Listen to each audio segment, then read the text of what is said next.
Hello, everyone. I'm Thor Gunderson, and welcome to Just Asking for a Friend, the program we get into people throughout the collecting community, content makers, collectors, artists, sculptors, people throughout the industry. Tonight, we have a very special interview for you because as a YouTube myself, it is very difficult to even create one successful YouTube channel. This man has created two. First, he started out with MC Collectibles, and then now has transitioned to Hyperdrive, a Star Wars channel, and both have become tremendously successful and great throughout the community. I'm talking about the one, the only, George Medina.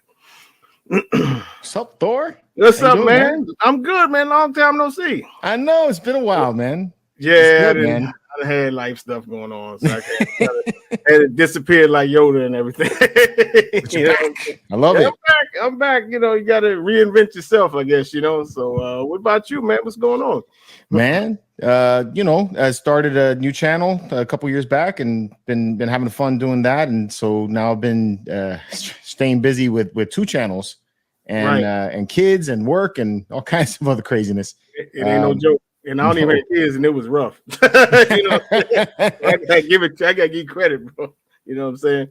And but before we get anything, what'd you think of this last season of Mandalorian? I've just been arguing with for and against, and I ain't really. It was like it was a letdown for me, man. I had fun. I still had fun watching it. You know, of all the Disney Star Wars stuff that has come out on the Disney Plus channel, it's still my favorite show, but.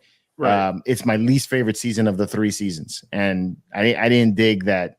That it felt like it wasn't even a Din show anymore. It felt like it was like Bo-Katan's show, and yeah. So that was part of it, but it was like they like a couple like the Lizzo episode. Yeah, I'm like, what is?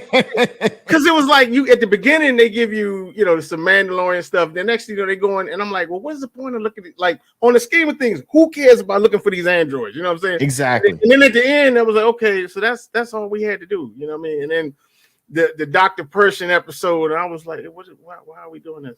Yeah, you know what I'm saying? So I mean, man, the thing is, the only episode that left me hyped for the next week was the one before the finale. The 7, absolutely. That was it. And then, and even the finale was like, oh, okay. Yeah, it was so lame. I actually enjoyed the epilogue more than I enjoyed the episode. Like, you know what I'm saying? There's some things that I wish, like the like you said, episode 7 had so much weight to it with Paz dying, and I mean, spoiler alert. I'm sorry if I messed it up for anybody. They'd be okay. Don't worry. But yeah, it had so much weight to that, and it led to so much speculation for the final episode, and the way that the actors hyped it up, and just had us all thinking, that this person's a spy, and there's going to be a traitor, and something's going to make us sad at the very end of this, and none of that happened. And then at the end, it especially that way it closed in on Grogu like that, it felt very comedic almost the way that happened. And I was kind of hoping for like an end credit, like maybe, okay, so Din is now working for the Republic, and then we flash forward like 5 years, and he gets the call. He's like, hey, we need your help. And then he looks over at Grogu and he's like, are you ready? And then you see like Grogu from behind. You don't see him, but you see him bigger. Like he's grown a little bit, maybe got some armor on or something, just to get us hyped up for next season or some kind of progression. But I just feel like as far as Din's overarching story, he's back to where he started. He's back on Navarro. Right. He's back to being a bounty hunter. Because I swear to God, that episode when he was talking about it's time to start your training, I was like, what is he talking about? And they took him over there and stuff. I said, no, they're not about to do this. Yeah. And I said, and I said to him after it was over, I said, if this little Bama come out here with some armor on and flying around with some jet, I swear to God, I'm selling all my stuff. I can't do this. You know what I mean? But thank God they didn't do that. But anyhow, man. So like I like to start these things off to ask okay, where you grew up and everything, and how you got into like your pop culture, and then later we transition into statues and obviously Star Wars and all that kind of stuff. I grew up in Miami. That was 1979, so the late 70s. Like that was like the cusp of the 80s. So you might as well just say I grew up in the 80s. 80s, yeah. And you know, and house was my dad was, you know, the type of guy that worked two jobs to keep everybody, you know, roof over our head and all that. My mother worked also, so you know, we had babysitters and stuff like that, or people to take care of us, and then my mother, my dad was the one that really introduced me to Star Wars, but that's kind of like where the whole collecting itch got into things, and you know, I started buying toys like crazy, and I've always had a love for this stuff, art, and that's kind of like where I fell into things. You know, just I think I started gravitating to this stuff more. It's because I was interested in mimicking the art style in some kind of way, and I would buy the toys and stuff so that I could learn how to draw the characters, and it just kept on growing from that. So, yeah, that's kind of like where it started for me. Return of the Jedi. So that was my next question, because I saw Empire first. Okay. And I know Rodney saw Return of the Jedi first. So you saw Jedi first? Or? I saw Return of the Jedi first. I was 5, I think, when that movie came out. Yeah, I was 8.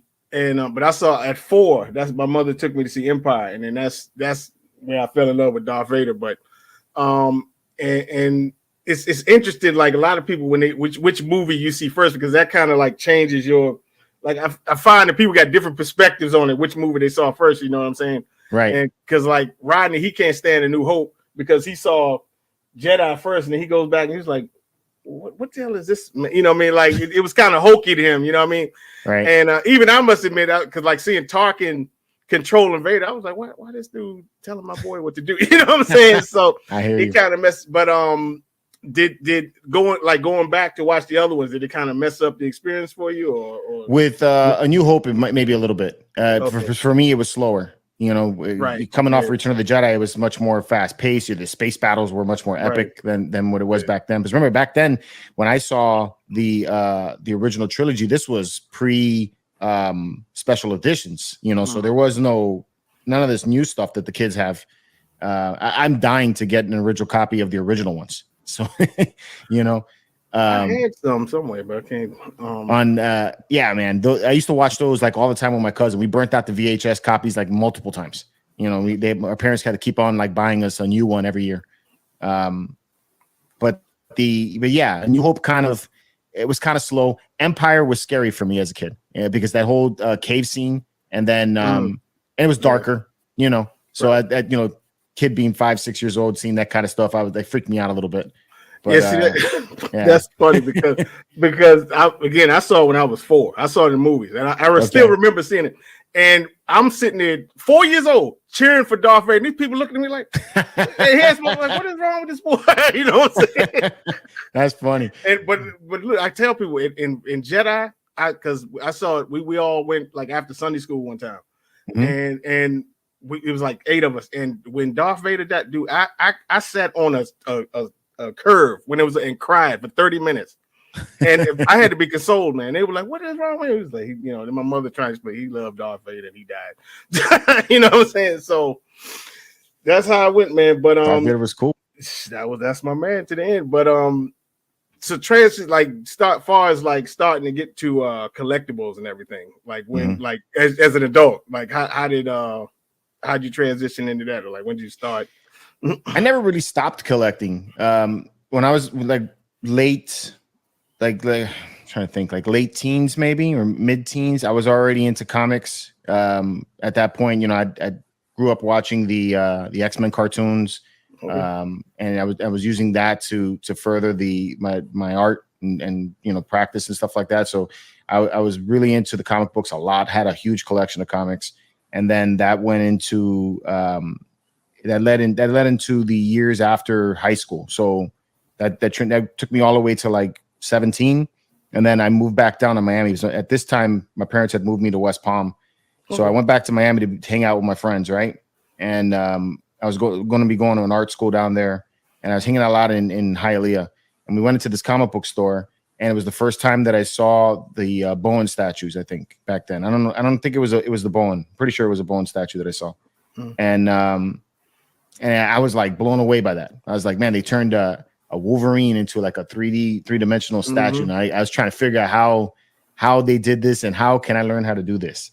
And so started practicing around with that. And then video games started to release the like special edition games that came with little statuettes and stuff like that. So I would constantly buy those type of editions so that I could get these pieces. I didn't start collecting the big statues until just before I became a dad. My wife was the one that bought me the first Sideshow statue, and I'm sure she's cursing the day that she did that. but yeah, that was the one that when I got it, all of the other stuff that I had seemed like it was so small. I was like, no, this is nothing compared to this, and I started to just sell that stuff and buy these much bigger statues. I still have the first one. It was Mythos, wasn't it? When the Mythos Vader, I remember I seen that video.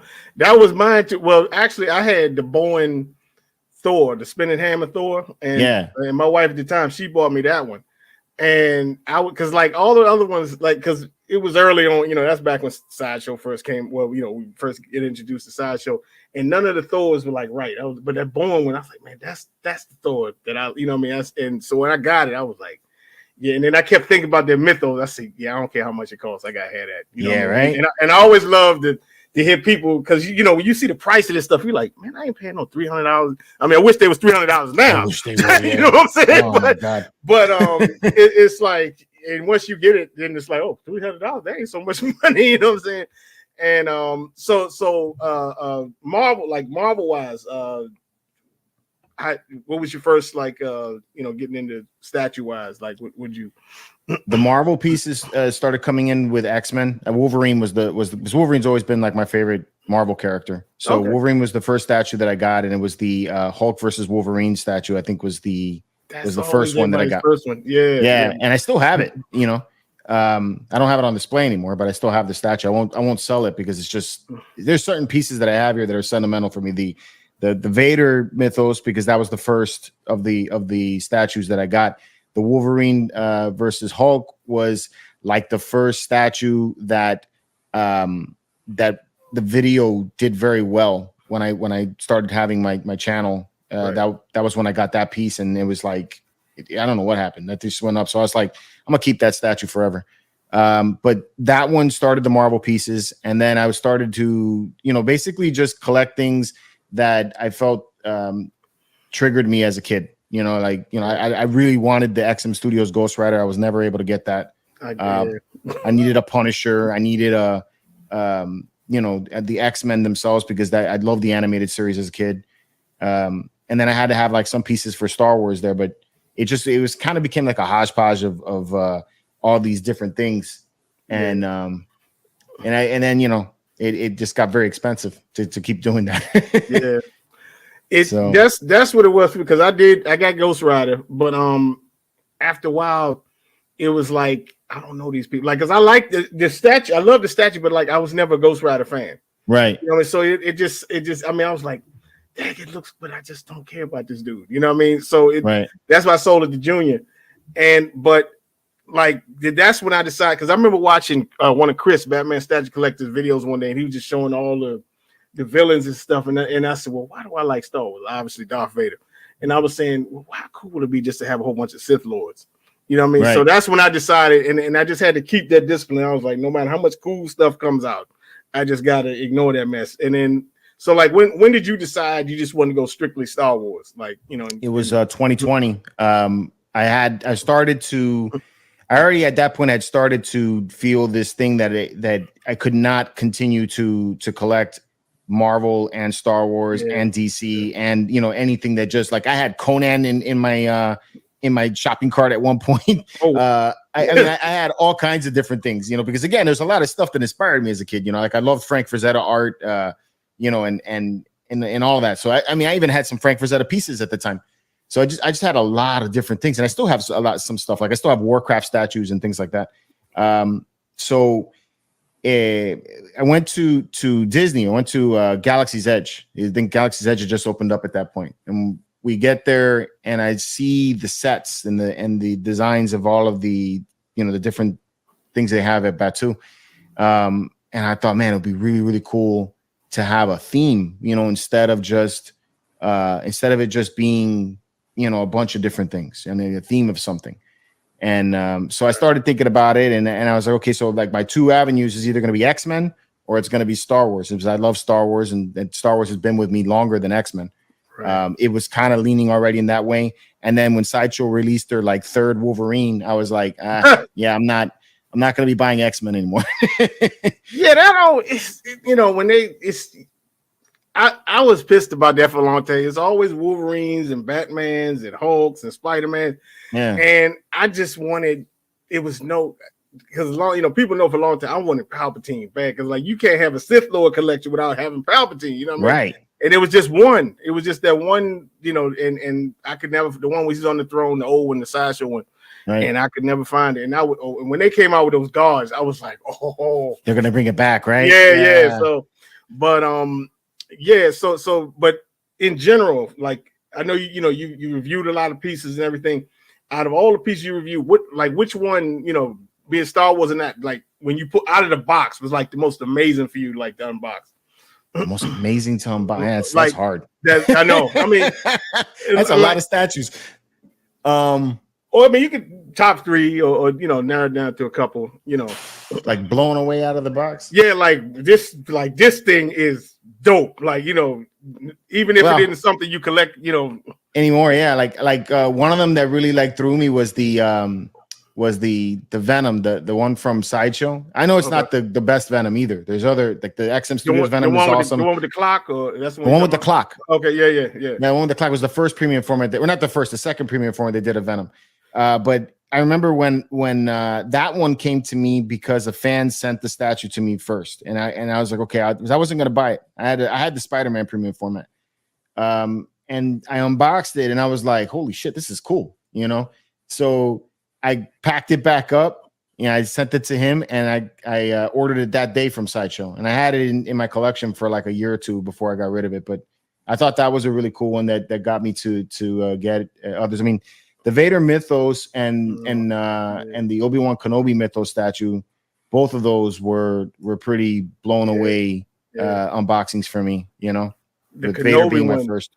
The Kenobi one is, I mean, even I can't stand Obi-Wan Kenobi, but you know, just being a Vader fan. But that statue is amazing, and even they say they kind of patterned the show, you know, his look on the show after that statue. They did, right? I thought that was cool. So now it's no longer Mythos, really. So now, so it's just Kenobi. Yeah. You know what I'm saying? I hear you. I can definitely. I've never seen that Venom in person. I saw the one. What's the Prime one? That one. The Prime one is so much better. Yeah, I saw there are much better Venoms than that one. That's why I said it's just. I remember that experience of opening it up, and then it was like one of the only few ones that I opened. You know, having the MC channel as long as I did, and I still do. But you know, friends of mine would send me their pieces from time to time to do videos on this, because I wasn't always buying everything, and you know, they were like trying to help me out. So, you know, this guy sends me over this statue, and I just was like, I was impressed by it. I was like, man, you know, for Sideshow, this is a really, really good piece. So I went and ordered it like right after, you know, so that was cool. Trying to think of any others like that really like took my breath away when I opened it up. But no, if you think of one, just, you know, it's all good, because it is, that's hard. That's like asking, well, I have to ask you later, what's your favorite piece that you have? But you're asking like me to remember 7 years is what you're asking. But that's what I'm saying. But it's like with that's to me, what is your favorite piece is a harder question than, because it's like it's literally like saying what's your favorite child. Yeah, you know what I mean? Right. Almost, because it's like you look at me like that's a hard question. Yeah. Now, do you have the we call it the XM? They just came out with the Revan and the Malik. Do you have those? Have you seen those? I've had them. Yes, I had them for a while. I sold them actually to Norman. But yeah, I had them for a long while. What'd you think? I loved it. It was great. My problem I had with the statues wasn't so much that they would look bad. They look great. I love the statues. Is you need to have them in a pair, and the way at least in my room, I couldn't have them aimed forward. They had to be aimed at each other. Yeah. You know, so it made the display very wide. You know, so that's why I was like, I need to get rid of these and try to find some things that have a little more space conscious, because this room here is not big. Right. So, you know, I have to like try to protect as much space as I can.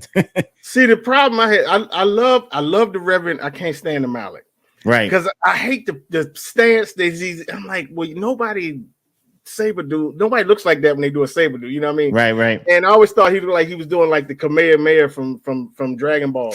You know what I mean? But it looks like it's painted well. It looks well, but it's just I hate like the pose just destroys it. And I used to argue with Darth Rashid all the time, and that's why I got the NYC one. I like that one, you know. But it's just that but I like I would get rid of this one for the XM Revan in a minute, you know. But right. That was just always I just want to know your opinion. I didn't know if you had it or not, but God, I can't stand that pose. But anyway, now Star Wars wise, back to we never talked. How'd you like Bad Batch this last season? Because I thought it was great. Yeah, there's parts of it that were. I thought that they had a few episodes that were a little bit more like childlike and fillers.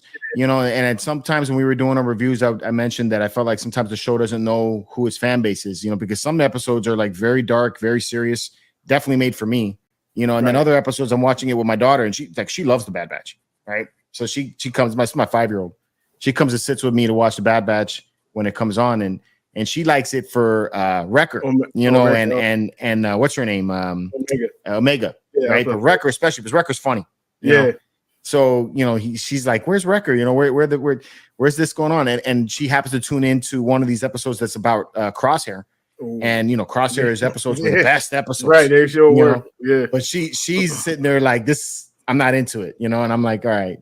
So it's why I felt like it was a complication there with, or they didn't know who their fan base was at that point. But I will say that this season made me like Crosshair way more.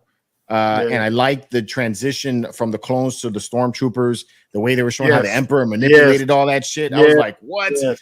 It was a very well done, well written season, in my opinion. A lot of good stuff in that season. Yeah, and I'm almost mad it's going to end the next season, but because I do like that subject that they picked, transitioning from clones to start, just because it's something I'm like, how did they decide? How did that process? So I mean, they are filling in a lot of the gaps, but I still say that I know they put it on this timeline on we call it Star Wars celebration. I still need the Old Republic, man. They don't realize how much of a gold mine they sitting on. If they bring in Keanu or somebody and to be Revan and everything, it's like that could be the most amazing, like even better than the Marvel stuff. It's just in my opinion, you know what I mean? But I agree with you. So lots of good stories. Yeah. So like animation wise, is that your favorite show, or would you say Clone Wars? Or Clone Wars. Clone Wars, Rebels, and then Bad Batch afterwards. But Clone Wars had Clone Wars is the only animated cartoon that when it got to the end, I felt super emotional. Like the whole thing of Ahsoka leaving. And I remember when she walked away from the Jedi, that my eyes actually started to water up and everything. Right. And I'm thinking to myself, I'm actually here getting emotional over a freaking animated cartoon and over a character that I did not like when they first introduced her. Because, yeah, dude, I was there for opening night of Clone Wars when they introduced that 2-part little mini movie that they did. I saw that. Yeah, I went there. Yeah, I was at an art convention, and part of the art convention was they were going to premiere this movie at the convention center there in LA. And what's his name was there? Dave Filoni was there, and Dave Filoni shows up with 2 stormtroopers flanking him. Oh, wow. I got to meet him. Cool dude. And then we sat down and we watched this movie. And I'm sitting in the theater and I'm thinking to myself, they ruined Star Wars. They introduced this stupid little girl and she's calling Anakin Sky Guy and he's calling her Snips. I'm like, what is this crap? And I walked out of there upset, and then now, flash forward season, I think it was season 6 or season 5, I think it was, where she walks off and I'm here getting emotional over this character. Right. And then those last 4 episodes in season 7? Was it 7 or 8? I think it was 7 or 8. Yeah, that was amazing. Right? That was amazing. Best writing ever. I just I still watch it. I watch those over and over and over, and my wife hates it. I just I turn them on. Certain ones I go back and watch. I don't watch all of them, but like the ones with Maul, with Death Watch and all that stuff. Yes, those are good. But like the ones you talking about, the one with Maul and Ahsoka, and he's like, "We're all gonna die," and I was like, "Slim, this thing is," that was real. stuff right there. You know what I mean? And man, Whitwer.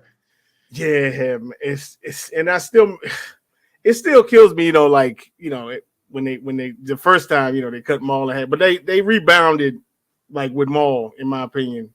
They did big time. But in his story, and I'm still kind of mad because when I heard the original draft for the sequels, that he was supposed to be like the Emperor per se, and they were gonna have Darth Talon and everything, I was like, dang, I would have liked that a whole lot, because because here's my thing, like with the sequels, like it was like the same concept. Like you got another Empire, you got another Vader, you got that's just screaming they want to sell toys and all that kind of stuff. Because if you look at prequel, original trilogy, and though they're not completely different concept, but like you're looking at how the Empire was formed. Then you got the Empire. Then like, okay, they're just recreating the Empire. You see what I'm saying? And that's just the problem. Man, the sequel trilogy, right? The sequel trilogy, yeah. So it's like it's the same thing, pretty much. They just did their own tweaks on it, So how did you feel just in general about the sequels? I wasn't a fan of the sequel trilogy. Me neither. I saw the first one. I was a fan of Force Awakens, and I think that the character designs and a lot of the things they introduced, like BB-8 and the way Kylo Ren looks, is cool. But I thought that they messed it up in the second movie. And like you said, I found myself not caring for it. I walked out of the second movie not knowing what I walked out of. Like I was like, this is Star Wars. Why don't I like this? And I just felt really, really bad about it. And then and I remember I did a review of it that night. Like I was there with people that had not seen Star Wars before, and Seth had seen Star Wars, but Seth and I were like drawing at straws, trying to figure out why everybody was so positive about it. Because like the people that hadn't seen Star Wars before, they were like, this is amazing, And I remember there's one girl that was doing the video with us, and she was like, I can't wait for this love story between Kylo Ren and Rey. I'm like, fuck no. I was like, don't do that. Nobody want to see that. You know what I mean? So I was not feeling that. Now, what I am liking is, even though I don't like the sequel trilogy, I am liking how these newer TV shows like The Mandalorian, even though that Pershing episode was kind of boring, there was some parts about it that I liked, that they're showing how the Republic is so incompetent and so whack that it's making you understand why or how the First Order rose, right? Yeah. And I thought that's cool. I like how they're doing that.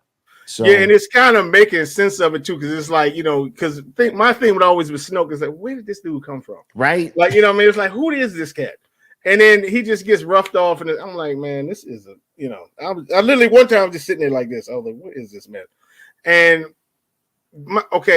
out of the gate, I didn't like Kylo Ren. Like later on, I learned to appreciate him, because I grew up with this guy that he always just flew off the handle and everything, and he just got him after a while. I just got him in there. And when I saw him, and I'm like, because I come to see the villain most of the time, right, and I was like, this dude, and he's just going off and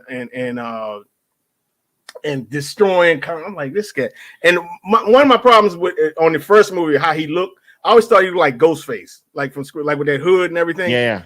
And but like later on, I like when he had the cape. And then like, and everyone, he was right, and he just flicked off the cape. I was like, okay, that was cool. And then later on, as he grew and I saw how they tweaked it, because Vader never became the Emperor or whatever, and he did, so I was like, okay, I see the changes. But like overall, even in I liked how they did the Emperor in Rise of Skywalker. You know what I mean? Like his look and how they had the acolytes and everything. I was like, okay, that was cool. But like, it was just after it was over, it felt shoehorned though. Like it was. There's a lot of cool stuff, right? I thought that there was a lot of cool different elements to the movie that, and okay, like I'm not a huge fan of Star Trek. I do watch it. I mean, I enjoy episodes of it, but I don't know if you caught Picard, like the season 3 of Picard, but God, I've heard about it. Yeah. Jesus, dude. I mean, they did what Force Awakens and the sequel trilogy should have done, in that series. And it was amazing, I when you saw all of the characters, all of the cast from the original Next Generation, I'm not gonna spoil this one, but they all get together in one room, in this specific room, and I'm just like, this is what was missing from the Millennium Falcon. I'm like, why wasn't Luke ever in the same room with Han and Chewie or Leia? They needed to be together, you know, and it never happened, you know. And it just, I feel like what they did there and what they did to me with this last episode of Mandalorian is everything that we were like expecting. They were like, you remember you wanted to do that? Well, we're not going to do that. We're going to do that. Yeah. So yeah, it was. Yeah, I mean, only thing I really enjoyed about the whole thing, was the experience. Okay, my from the beginning, every Star Wars movie I went to go see with my mom since 4 years old, and then that kind of like made me cry a little bit. Like seeing that last one, I was like, you know, I looked over and like, man, now she's grown old and I'm taking her places. You know what I mean? And it's like, wow, you know, that was special. You know, as far as, you know, sharing Star Wars with her all these years. Yeah. You know, so because I got a lot of memories because of Star Wars that even today make me laugh. You know, but me too. Far as collecting in general, how has like the international influence of collecting, like, you know, because I know, you know, me personally, and I know you have too, like you meet people all over the world from doing this thing. Yeah. And it's just like sometimes you sit and it's like, wow, this is it always perplexed me, you know, the people, you don't know how you touch people. Like you do this stuff and you don't know how you, like some people have told me that I've helped them through bad situations there, you know, because we kept them laughing or whatever. And have you ever had anything like that, like far as like, you know, viewers or, you know, people all around the world or something like that, you know? Yeah. I got a friend of mine that he was, there was a bad hurricane going in Puerto Rico. This was a few years back. I can't remember the year at the moment. Getting old, Thor, man. I'm losing my mind. Too. Me too, man. Believe. But anyway, believe me. So we got a hurricane coming, and the hurricane's coming towards Florida too. But you know, I refused to stop doing the show. So I did a live stream, you know, where I was, and it was me by myself doing collecting news like I usually do, talking about the different pieces. Right. And this guy's watching me through the hurricane that's, you know, beaten down Puerto Rico and destroyed his house. And he watched me right to the very end, right till the power went out, and you know, he lost his house, and he was relocated to Chicago. So he was messaging me, you know, when he left Puerto Rico, and he messaged me when he got to Chicago. He told me what had happened. He thanked me for keeping them entertained while, you know, this was going on. And then I was touched by it, man. So like when I went to San Diego Comic-Con, this was the second time that I went. I told him, I was like, you know, come over, you know, I'll get you in. And I got him in. And so far now, this is 2 years in a row that we've run into each other again. And it was hilarious. I was at San Diego Comic-Con this past year, and I'm shooting the shit with my group, and his wife, I think is what it was, or no, it was either his wife or his mother or somebody. They come over to me and they, you know, tap me on the shoulder and like, can you do me a favor and take a picture of me and my son or whatever. So I turn around and I go to grab the camera. I look up and I was like, dude, and he's like, dude, and I was like, oh shit. So we just randomly, like, crazy. It was amazing, you know, especially in that crowd, as big as San Diego is, man. It was freaking awesome. Yeah, that kind of happened to me when we were at New York the first time, and we were walking. I looked over and I just saw, because Calvin is taller than everybody else. Yeah, I said, that's Calvin. And I said, Calvin, he just did like that, you know what I mean? So that was a cool experience. The first time going to, you know, you and Jim and it was just that was fun. You know, it was that. Like, damn, man, it's like he's the dude you see. You know what I mean? So that's always fun, you know, in person and everything. That I don't think we talked about this. Like, far as the movies go, like you know, Star Wars. What is like your rankings? Like, you know, your top 3 wise of the Star Wars movies? Yeah. Empire Strikes Back. Yes, Rogue One's another one that's too. Way up there. Yeah. Love that one. After that, and this is an unpopular opinion, man, but I really like Attack of the Clones. Yeah, you know what? That's my least favorite one. But yeah, the thing with those is it was always like, unlike the sequels, it was always something I could grab onto. Like the Yoda thing. That was my thing with Attack of the Clones. But my third is Revenge of the Sith. Revenge of the Sith is a great one. Yeah, that's a good one too. That's my fourth. Yeah, and then Return of the Jedi. Return of the Jedi is up there for me. My least favorite Star Wars movie is Phantom Menace, and then I can understand that. Yeah. No, it was slow. It was for me. It was a slower paced movie. Although the mall fight was amazing at the end. Yeah. And that's the thing you grab onto. Yeah, you know what exactly. I mean? Even if you don't like it, it's like, how can you not like Darth Maul? You know what I'm saying? Yeah. So, and once again, me and Rodney were sitting there cheering for Darth Maul, and people looking at us with their kids. And now, as far as the MCU goes, I how you feel about, like, I'm not feeling these stuff they've been covering. Like, me neither. I just saw Ant-Man last night, and I was like, oh my god! What did I watch? It's like to me, literally after Endgame, I've just been watching. Like, I haven't watched none of these shows. Almost, I haven't watched WandaVision. I didn't watch because I didn't care. Like, I don't care about Loki. You know what I mean? But I did watch. It wasn't good though. I heard it was, but I just didn't. And I'm thinking, like, the ones that I have seen, I'm like, well, where is this going? You know, they keep talking about Kang and I'm just surprised they had him show up so early in this in Ant-Man and everything. So, but I don't like the way they're introducing him, Yeah, and that's what I'm saying. Maybe because what's his name? We call it Infinity Gauntlet. Thanos. Maybe because Thanos was just so well known. Yeah. Maybe, but that it's like you didn't really need to have that. But I mean, he had his little glimpses. Remember, because when they had Thanos was teased a lot. Like we got like his silhouette, and then we got him walking in a scene, and then that was it. You didn't see much else.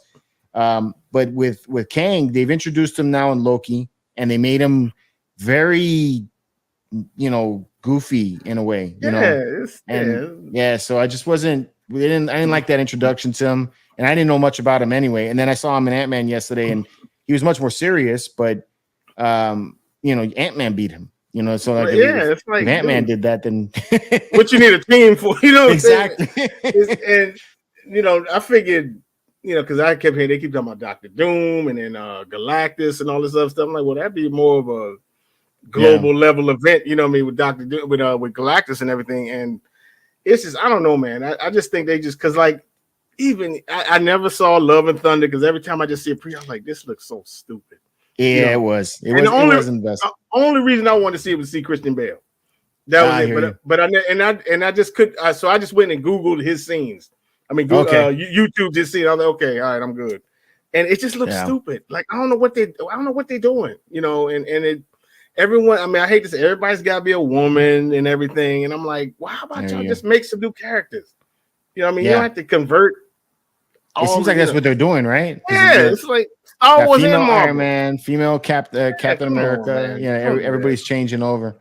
I have my issues with all of that as well. I mean, I have daughters, right? So it's like I want my daughters to feel like they can relate to the characters on camera. And my eldest daughter loves to watch the female superhero. So of any kind, like she likes Rey, she likes Ahsoka, and all that.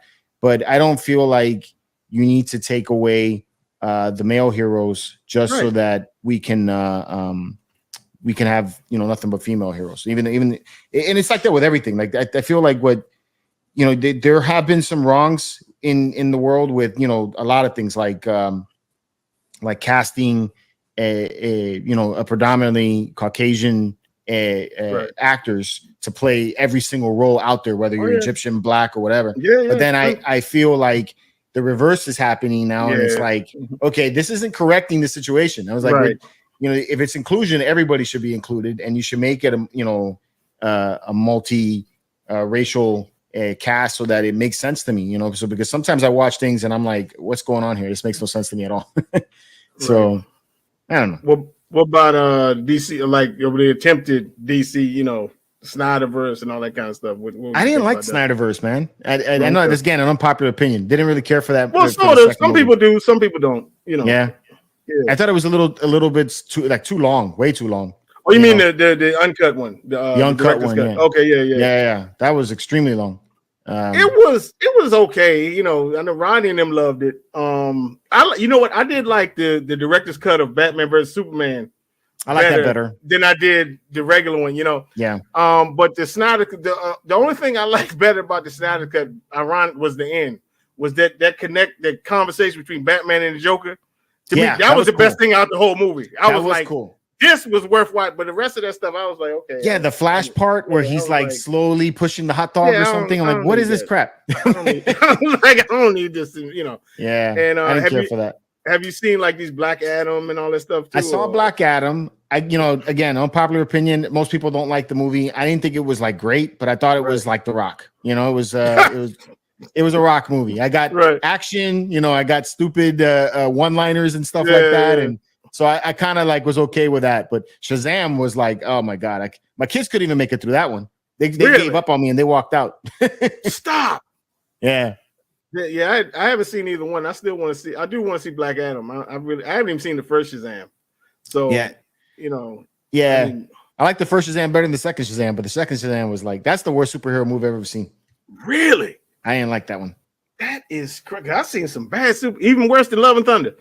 Even worse than Love and Thunder. Damn, that's crazy. Oh my God. So I don't know if I want to because at least Love and Thunder was funny. I just wasn't expecting that. You know, it's like I walked into Love and Thunder. I saw that in California by myself, you know, and the theater was empty, you know, and I went to go see it and I was like, what the fuck, man? I'm like, this is some weird stuff, you know? So I walk out of there and I call up my friends. Have you seen this movie? Like, yeah, that's it was bad when you got to call somebody and tell them this is how bad it was. Yeah, man. I just like, this movie was whack, man. And then I saw that one again with my kids when it came on Disney Plus and my daughter laughing at the different scenes made me appreciate the humor at least. So it's like at least I'm having fun laughing at this. But Shazam had stupid jokes. Like I said, a 5-year-old and my 8-year-old were watching it with me at the beginning, and they usually could sit through these hero movies with me. And both of them were like, "Daddy, you're on your own." And they walked upstairs. That's messed up. I can't take this shit no more. I'm like, damn, that's messed up, man. Yeah, I'm gonna have to steer clear of that one. So like, how do you feel with we call it James Gunn taking over?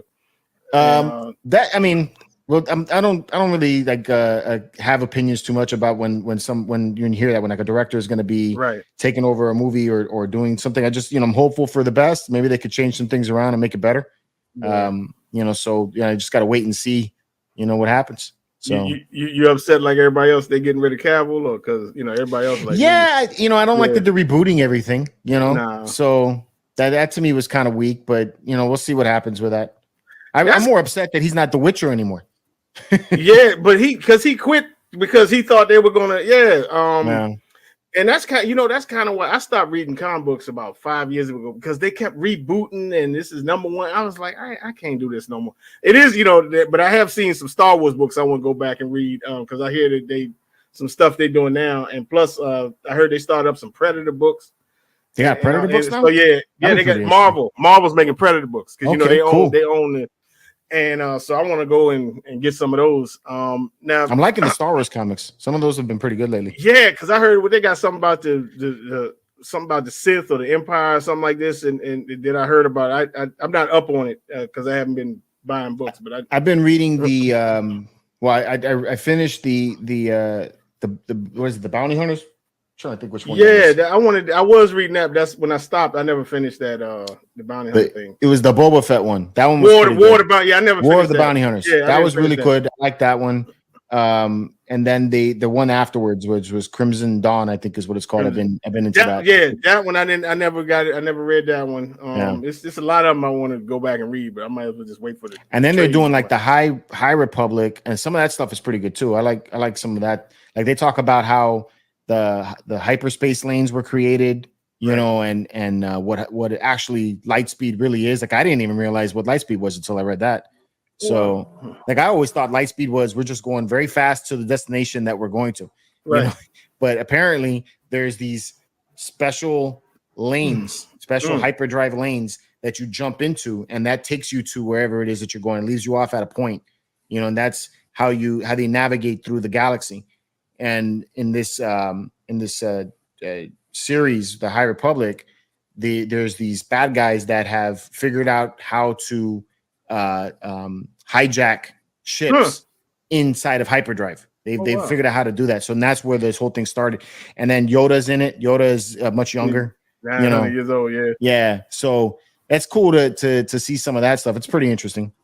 Well, that makes sense because now if you think about back to A New Hope when Han Solo said, you get too close to a supernova and we're doing our calculations and, it's going to end your trip real quick. Yeah. So that kind of makes sense, now, before I get to this next question, what did you think of Solo? Because I love Solo. I love Solo. Yeah, Solo. I could watch Solo over and over. Yeah, I had fun in that movie. You know, only disappointment I had with that is I think at the end that they should have had them walking into Jabba's palace. That'd be cool. Then, and then just ended and you just hear ho ho ho. You know what I mean? And then cut it off. You know, I think that the original idea was to have another one, or like have a second Solo movie. Yeah. You know, but then KK took that all out for us. Yeah. I don't know.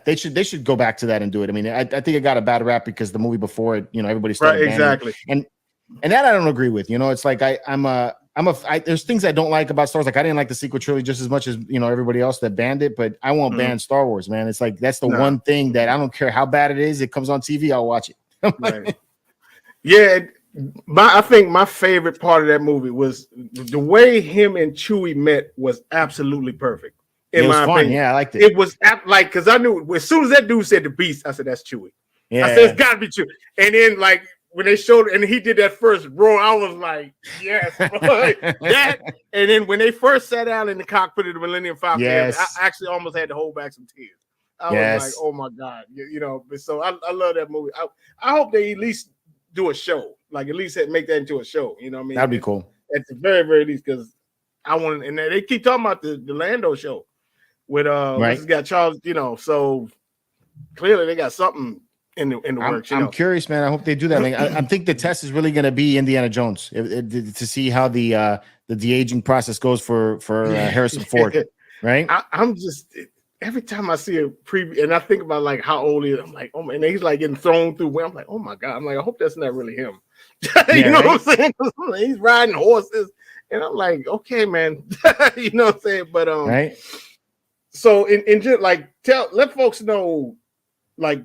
Some of your other interests that they might not know about you, like other hobbies or anything else like you like to do, like people might not know about you. I'm an artist. I like to draw. I do like sculpting also. That's something that I like to play around with. I really love model building. I mean, that's something that I've been into. I just got finished building. I didn't just get finished. Like a year ago, I finished a Millennium Falcon, and so whenever I get the opportunity to, that's like my peaceful time. So I go out there. I now have a studio scale AT-AT that I'm putting together right now. Oh wow! And I'm gonna paint that up and you ain't gonna wait for my boy to get this. Or you already got it. I already got it. I ordered it before he even announced his. So that's what happened. I would have, when he finally told me, it was I already put the money down, and then Mike was like, "We're doing an ad." I'm like, "Bro, like why would you wait?" Thank you for telling me now. Yeah. Yeah. So, but I mean, still, it's fun for me to put these things together. I have a Hasbro Imperial shuttle, like those old school Imperial shuttle. I found out that those things are actually studio scale, like what they actually used to film in the movie. So I'm going to modify that one and use it as my my model for my displays. I really like cosplay. That's something else that I'm doing. I'm building a Mandalorian costume right now. Oh, that's what's up. So that's fun. And I like doing this stuff with my kids, man. So my kids are getting into it, and Jorge,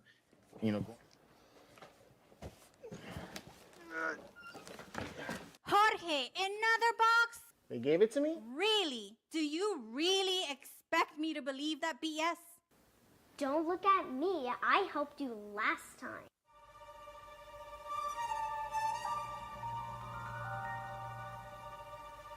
This is not the box you're looking for. This is not the box I'm looking for. There's nothing to see here. Move along. Nothing to see here. Move along. What are you waiting for? Go. I'm trying to get them. I think I'm a lost cause with my 8-year-old. She won't go to the cons with me, but she does like art a lot, and so she's picking up into that, and she loves painting, and so it's that's been my thing now for like the last couple of years. I've been trying to get myself at least a little bit more of an outlet and to get away from just doing the videos, but sometimes the videos can be draining. They sure can. And I was about to ask you, like, how was it? Because like you're running 2 channels. Before it was just MC. Was it a challenge? Family wise, did it ever put like a strain on you at all? Yeah, MCE did. MCE did initially. I mean, there was times when at the beginning there that my wife tells me those were the dark times, right? when the channel Not the first Empire. started. Yeah. When the channel first started, man, that she tells me now that she's like, she thought about leaving me. It's because I was like so invested in trying to get it working, and and thank God Seth was with me and everything. And Seth and I would back and forth with each other. He would take over some things and I would do other things. But now that the kids are older and the hyperdrive is up, she's much more helpful about all this stuff. And she's been solid with me, man. So, I mean, and I'm doing an insane amount of work right now. So it's like, I've been pretty much today all day filming like several different videos and getting myself ready for the week so that during the week, after I get done with my day at my normal job, I can go hang out with them and, do other stuff, besides just doing the YouTube stuff, Right. So, and still put out daily content. So, right. Does Seth still work with you or no? No, Seth. So at the end of the year, Seth had enough. He and he just was like tired of doing anything. And so he told me he wanted to take a break from all this because he just was he was drained. And I had been telling him for like a long time that it's that the amount of work that he was putting into this stuff, it was not healthy. Because like he was constantly at stores, constantly doing toy hunts. And it was just like every day after work, he was going to a store to go buy something. And it didn't matter what was at the store. He was just going to pick up something so that it could be for the content. And I told him it's just not a good way to do all this stuff. So anyway, he takes a break and I tell him, hey, take as long as you want. And then after like a couple of months or a month and a half or so, he told me that he wanted it to do videos again and he was going to do his own channel. So now he has the Seth Bayer channel and, he does his toy hunts there. But now he does it at a much, slower pace. He does, whenever he feels the need to go out or something like that, he'll film and, put a video together. He just actually dropped the video today. He's dressed up as what's his name? The mascot of Toys R Us. He's too much, man. The giraffe. Yeah. He found the costume. Oh my God. Yeah. Seth always used to crack me up, man. But people really don't realize, man, the amount of energy you put in this stuff. And how much time, and because I remember when I had to take off, because I went through my stuff, and then people are, when you coming back? I was like, man, it's hard. It's really, and again, I can't even, man, I don't even have kids, so I know it had to be hard, putting this stuff together. So like going forward, so you still running both channels? You still do lives all the time on Fridays or? No, I don't. The Geek Shows has been put on hold for now close to since the end of last year. Calvin actually hit me up yesterday. He wanted it to do a show. So we may do a one-off show where we just, get back together and just, shoot the shit for a little bit. Most of my energy is put into the hyperdrive. Okay. And, on the hyperdrive, we're doing a little bit of Star Wars news, a lot of Star Wars collecting, and then some video gaming. So like I've been playing a lot of different Star Wars games, and I try to keep it, mostly focused on that. My kids get involved with me when we do like skits. So like I've been doing these like little skits where the younger one, because she's into Star Wars, she's like, she's the chosen one and she has the Force. So she's always doing stuff like, going to her mother, my wife, and she's like, nothing to see here, doing that kind of stuff. Yeah. And it's a trip, man. She's cute. So they've been getting a little bit involved with me with these little skits that we put together. I've been finding like, old interviews with like the cast from like, the 70s and stuff, and taking and making little edits together and everything like that, so I can introduce it to like the new generation. Because now the new generation is all into this vertical video, which to me is hilarious. It's because like I don't know about you, but vertical video to me is like a curse. I like it's like it makes me feel weird. It's like this should be widescreen. They even made a hilarious video way back in the day where it says "Say no to vertical video," and it's a very funny YouTube video. If you ever want to see it, it made me laugh anyway. But the new generation, they like things vertical and they want it to be fast.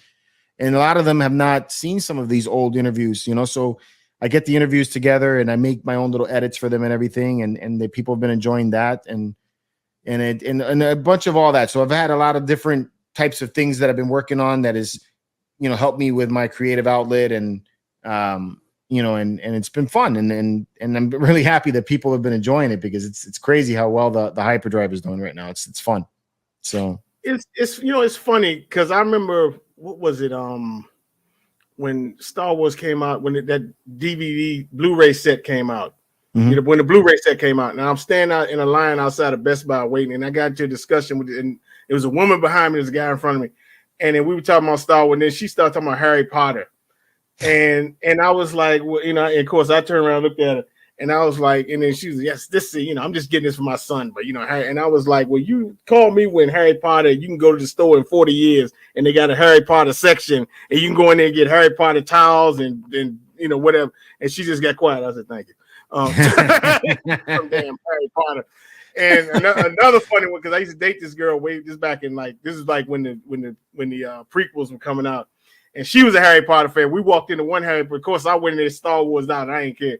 And these stupid kids looked at me, you in the wrong movie. I said, man, we created this game, man. Go ahead and sit down. I ain't giving a damn. It's funny. There's a little skit, a little short that this guy was comparing Harry Potter to Star Wars. Yeah. And he was saying how Harry Potter is just basically a Star Wars movie. And you see the Harry Potter fan, he's the Harry Potter fan, the guy. Yeah. And he's explaining the whole thing, and the guy's listening to him, and as he's saying, he's like, holy shit, he's making sense, It cracked me up. It's fun. So we getting short on time. I always ask my Star Wars fans this, what's your favorite duel, like out of all of them? Favorite duel is the Emperor versus Darth Maul and his brother. That was a good one. Yeah, that was a good one. Dope fight. Yeah, that's a dope fight.